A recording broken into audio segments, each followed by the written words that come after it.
Hey guys, welcome to my channel. My name is Shahid Rafi and today we are going to talk about the Kashmir University Entrance Test 2022. इस video में हम बात करने वाले हैं BLLB entrance test के बारे में जो कि कंडक्ट होने वाला है 2022 में। इस वीडियो में हम बात करने वाले हैं एग्जाम कब हो कंडक्ट होगा, एलिजिबिलिटी के बारे में, एंट्रेंस फी के बारे में, रिजल्ट के बारे में, पेपर पैटर्न के बारे में, इनटेक कैपेसिटी के बारे में और भी बहुत सारी चीज़ों के बारे में। So let's get started. पहले बात करते हैं डेट की, एग्ज़ाम कब कंडक्ट होता है। देखिए यूजुअली अगर हम बात करें तो मई या जून जुलाई के इन्हीं मंथ्स में होता है एग्ज़ाम कंडक्ट। 2021 की बात अगर हम करें प्रीवियस एंट्रेंस एग्ज़ाम की, तो वो हुआ था आई थिंक 4 अगस्त को, अगस्त के महीने में हुआ था ड्यू टू द पैंडेमिक। तो अगर 2022 में सिचुएशन अच्छी रही, नॉर्मल रही, तो आपका जो एंट्रेंस एग्ज़ाम है वो प्रोबेबली जून या जुलाई के मंथ में कंडक्ट कराया जाएगा। सो मैं आपको कहूँगा यहाँ पे कि अप्रैल तक आप सारा जो सिलेबस है वो कवर करके रखें और मई का जो महीना है वो आप सारा रिवीजन के लिए रखें। मई में आप सारा कुछ जो भी आपने पढ़ा होगा अप्रैल तक वो सारा आप मई में रिवाइज करें और that will be better, that will boost your preparation. बात करते हैं एलिजिबिलिटी की। देखिए एलिजिबिलिटी जो है वो है 12th पास किसी भी स्ट्रीम से, चाहे आपने मेडिकल से किया हो और 12th पास, चाहे आपने आर्ट्स से किया हो 12th पास, डजेंट मैटर। अब आप बस 12th पास होने चाहिए किसी भी इंस्टीट्यूट से। और एज जो है वो मैटर नहीं करती, यहाँ पे कोई स्पेसिफिक एज नहीं है, इसके लिए आप बस 12th पास होने चाहिए, आप उसके बाद एग्ज़ाम के लिए एलिजिबल हैं। एंट्रेंस फी की अगर हम बात करें तो देखिए आपके जो फॉर्म्स है, एग्जामिनेशन फॉर्म्स हैं वो निकलते हैं मार्च अप्रैल में। उसके बाद आपको एग्ज़ाम फॉर्म फिल करना होता है जिसकी फ़ी होती है 750, 750 आपकी एंट्रेंस एग्जामिनेशन फ़ीस होती है। वो आप इजीली ऑनलाइन सबमिट कर सकते हैं। अब अगर किसी की कैटेगरी होगी उसको पहले करना होता है ऑनलाइन सबमिट एग्जामिनेशन फॉर्म, उसके बाद उसको यूनिवर्सिटी हार्ड कॉपी और कुछ डॉक्यूमेंट्स ले जाने होते हैं वेरिफिकेशन के लिए। देखिए अगर हम रिजल्ट्स की बात करें तो रिजल्ट यूजुअली 1 महीने में आ जाता है या फिर ज़्यादा से ज़्यादा 1.5 महीना लग सकता है। सबसे पहला एक जनरल मेरिट लिस्ट आता है जिस लिस्ट में सब कैंडिडेट्स के नाम होते हैं जो भी इस एंट्रेंस एग्ज़ाम में अपेयर हुए होते हैं, उन सब का नाम आता है, साथ में उनने कितने पॉइंट्स किए हैं वो सब भी उसमें ऐड होता है। उसके बाद आता है पहला लिस्ट जो कि मेन कैंपस के लिए होता है। जिसकी सिलेक्शन मेन कैंपस में होती है उनका लिस्ट आता है सबसे पहले।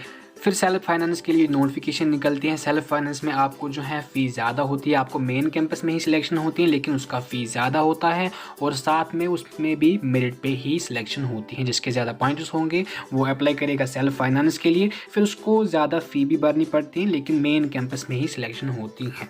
यूनिवर्सिटी में वैकेंसीज फिल होने के बाद प्राइवेट कॉलेज का लिस्ट आता है। यूनिवर्सिटी में 70 तक की कैपेसिटी होती है। उसके बाद आता है प्राइवेट कॉलेज का लिस्ट।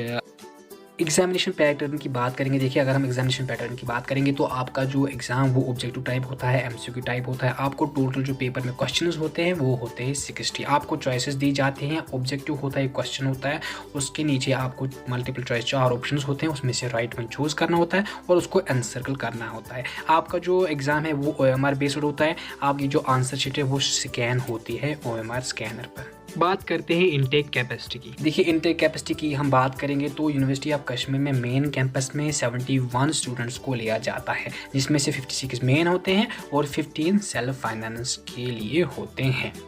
अगर हम 2021 की बात करें तो उसमें से 36 जो है वो ओपन मेरिट के लिए अवेलेबल थी। 36 स्टूडेंट्स को लिया गया ओपन मेरिट में।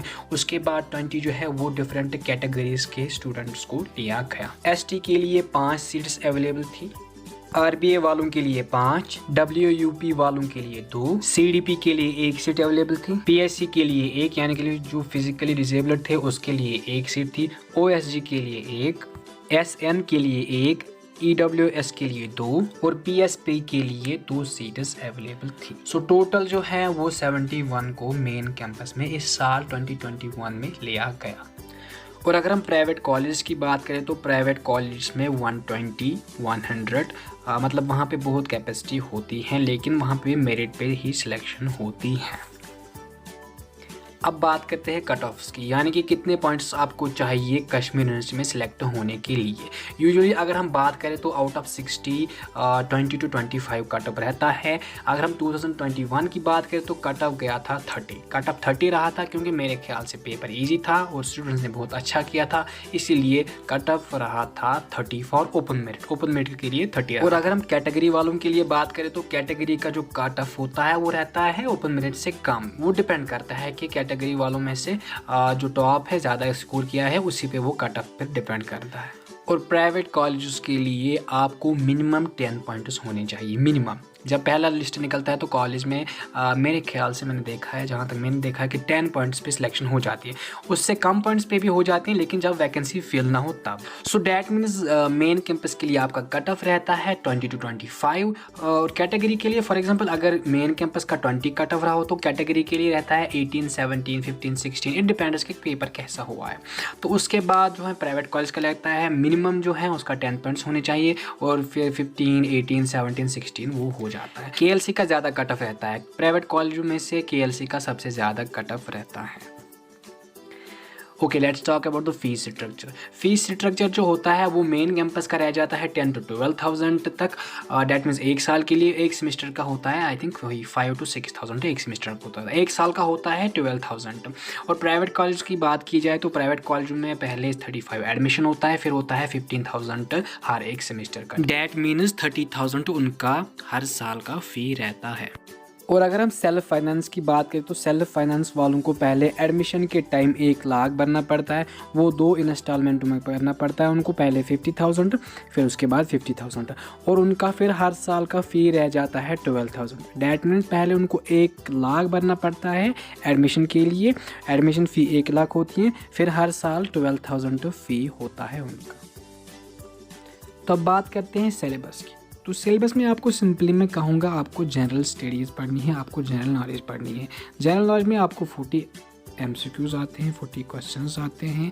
हिस्ट्री पहले आती है, उसके 7 पॉइंट्स होते हैं। हिस्ट्री में आपको पढ़ना होता है एंशिएंट और मिडिवल और मॉडर्न हिस्ट्री। फिर इंडियन कॉन्स्टिट्यूशन पढ़नी होती है, इंडियन पॉलिटी में 7 पॉइंट्स उसके भी होते हैं। इंडियन जियोग्राफी पढ़नी है, उसके भी 7 पॉइंट्स होते हैं। इंडियन इकोनॉमिक्स पढ़नी है, उसके भी 7 पॉइंट्स होते हैं। 10th तक का बेसिक जो होता है जनरल साइंस वो पढ़ना है, वो टेक्नोलॉजी भी साथ में, उसके भी 7 पॉइंट्स होते हैं। करंट अफेयर जो हैं रिसेंट 6 मंथ्स के करंट अफेयर्स आपको पढ़ने हैं, और जो प्रीवियस ईयर के मेजर करंट अफेयर्स हैं वो भी आपको पढ़ने हैं। इंग्लिश लैंग्वेज में आपको पैसेज आते हैं या फिर एंटोनिम्स, सिनोनिम्स आते हैं, और उसके 5 मार्क्स होते हैं। लॉजिकल रीजनिंग में आपको decoding, coding, decoding, blood relation, direction sense etcetera आता है, उसके भी 5 मार्क्स होते हैं। लीगल एप्टीट्यूड में आपको लीगल टर्म्स, लीगल फ्रेजेस आती है। लीगल टर्म्स का आपको पता होना चाहिए, उनका मतलब क्या है, उनकी इंग्लिश में मीनिंग पता होनी चाहिए, वो लैटिन होती हैं, लीगल टर्म्स होती हैं। तो टोटल आपका 60 पॉइंट्स का जो है क्वेश्चन पेपर बन जाता है, और ये MCQ टाइप होता है और OMR बेस्ड होता है। So guys, this was all about the Kashmir university entrance test. I hope आपको सब चीज़ें समझ आ गई होगी। अगर फिर भी आपको कहीं पे कंफ्यूजन रहा हो तो आप कमेंट बॉक्स में मुझे पूछ सकते हैं। I will definitely reply to your queries, your questions.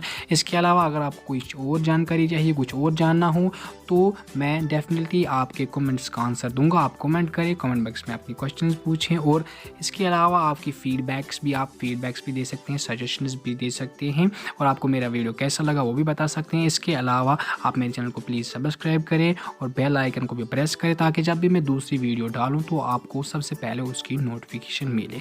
तो मिलते हैं अगली वीडियो में, तब तक के लिए अल्लाह हाफिज़, टेक केयर।